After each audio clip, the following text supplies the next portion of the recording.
puzzle games have been evolving for quite a bit over the years. They allow for many different elements of control, styles, and even types of inputs. Today's game is Iris Falls, a new 3D comic book style interactive puzzle game where you, as Iris, plays in a Lewis Carroll style world and it keeps you guessing until the end. To look at this as an artistic game that is designed not so much as a puzzle game but as a game that inspires wonder about a world the player is playing in, but also a story that unfolds as you play the game. All the scenes and animated characters are done in a heavily outlined cartoon style that smacks of anime, in a level of detail that has each part being hand drawn and hand designed. In many respects the design is very old Victorian steam world punk sort of design, but at the same time it gives a great feeling and a great design sort of structure like Borderlands and Telltale games.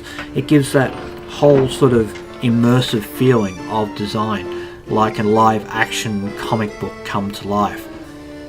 It also uses a lot of the orientations in the game for shadow manipulation, so that you can interact not only in the real world but move into a shadow-like world in order to interact with objects as well, which is really fantastic, where you have to make sure that the actual real world and the shadow world all both sort of blend in on top of each other, because otherwise it just doesn't work at all.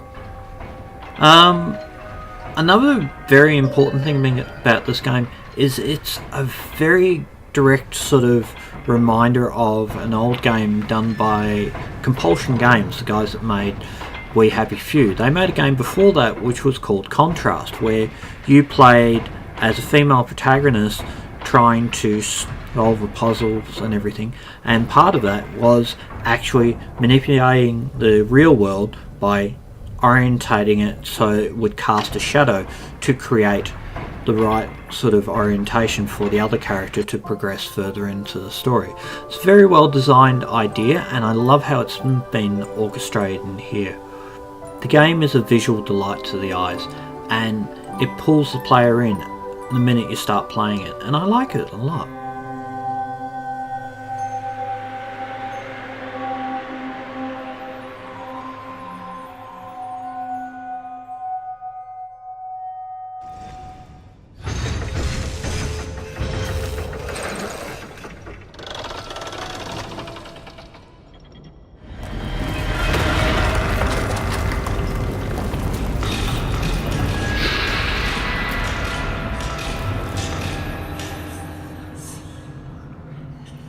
Music is one of those things that defines a game as a true piece of art.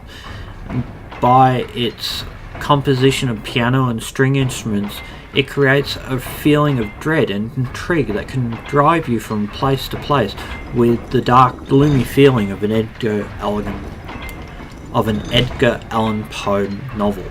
But at the same time, these gloomy, dark things are overlapped by a dark carnival left to decline or rot sort of feeling as well. So it's a very sort of differential sort of differences between the two, and it gives an overall feeling that is quite different and quite unusual in the design, but not unheard of, and a welcome return for sometimes, because sometimes these kind of things get left in the wayside and they're not as much fun anymore. So yeah, it's really an intriguing piece of work with the music. The sounds are very good. The interaction of you with the world, of the background noises, of the spatial noises. Like when you walk into a hallway and you can hear the echo of your footsteps, and the feeling of emptiness, dust, decay, like abandonment, or just ruins of some description. It's a feeling that you get not from visual but from sound, and you can feel that sound in this. And because it meshes over so well with the actual sort of design and everything, and the way that the music is orchestrated in such a way, it blends together really well, giving that entire feeling of age, of neglect, of just a feeling that you just feel like this is old, but at the same time you know it's not that old, but it's still something within the scope of anyone that when they see something in this nature, that's what it feels like. But overall, I love it, and it's a fantastic compilation of sound and music, giving a real feel for this game and pulling the player into it in so many ways. Now, puzzles are the mainstream of this game, and there are so many of the different puzzles. They usually come in sets of 3 from each sort of section that you go through, but they are very diverse from one set of puzzles to another, even though they all use a similar control system in order to do most of all the different interactions. They are always orchestrated to match the theme of that particular puzzle. Like, one puzzle is a Rubik's Cube like puzzle where you have to manipulate a 4x4 Rubik's Cube box so that the lights will light up a particular section in a certain way. Or you will come to another puzzle where you are manipulating different symbols around in a certain pattern, and you can only move in certain ways in order for the whole pattern to move. Or there are shadow overlays which have to be done in a certain way, so you have to manipulate 3D objects in the real world to orchestrate them to create and cast the correct shadow.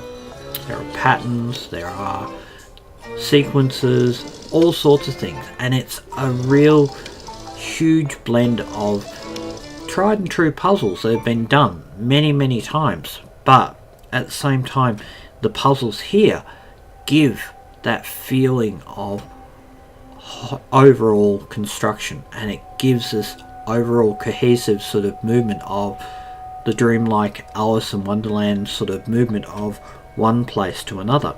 And that is what this kind of game should really have, and it does it in troves. It just throws it at you all the time. The other really good thing about a lot of the puzzles here is there is no time limit. There is no, oh, you have to get it done in a quick time event. It has to be pressed the button here, and here. No, all the puzzles are done at your own leisure. They are all done as a slow, grinding sort of progression of understanding of what each puzzle means. And sometimes you can be on a puzzle for a couple of minutes. Other times you can be on a puzzle for a good 20 to half an hour because it requires you to look at the puzzle. But at the same time, you're not always left in that sort of quandary of what you're supposed to do with each puzzle. Each puzzle has its own cues, it has its own design that gives away how you're supposed to interact with the entire game and go through all the bits and pieces, which is what is very important when we do these kind of puzzle games, that we allow for anyone that plays them to see the solution in front of them, and it is done exceptionally well here. You can see exactly in a reveal sequence, or even just how the puzzle is set out, how to solve these puzzles, and it becomes quite apparent quickly. And sometimes that will cause the level of groan of going, oh, do I have to do this puzzle? But it's not always that way. There are some exceptionally great pieces contained within this puzzles, and the overall game is an exceptional piece, and it really calls to me as a puzzle game, and I love it so. So, as all, this game is around about the 2-3 hour playthrough, depending on your level and speed of solving puzzles. You can probably be stuck on it for quite a few hours, or quite a few days, or even weeks. Some people this is not going to appeal to, but other people it will be great, because you will get those great fist pumping moments where you go, yes, I solved that puzzle, when you finally solve it. And that is what you want. You want that aha moment when you find a puzzle solution and you just click on it and it solves it quite easily. There are a few minor issues with the game design. It works very well with controller, but with PC it will have some glitches where the hitboxes for the buttons that you have to press sometimes blend over on top of each other. So you'll go to click one thing and the other thing will be highlighted. So it happens every so often, but not very often. But it's not a game-breaking moment sort of thing. So this game is currently out on Steam for $19.99 and various other platforms. It is a fabulously crafted game. It is well worth a look for anyone that loves puzzle games, and well worth anyone's time to just go sit down, have a casual play and feel good about themselves as they play a puzzle game. So I'm Shane from Astral Dragon Gaming. I hope you enjoyed the video. Different format today, sort of a little bit more sort of casual sort of talking. I hope it worked for everyone. If you liked it, please leave a comment, a like. They both make me understand how good or bad I'm doing at it. And if you really enjoy me talking about games or want me to talk about different things about games, please have a subscription to me so you can keep up to date with me. Other than that, I hope you're having a fabulous day and I will catch you next time. Bye for now.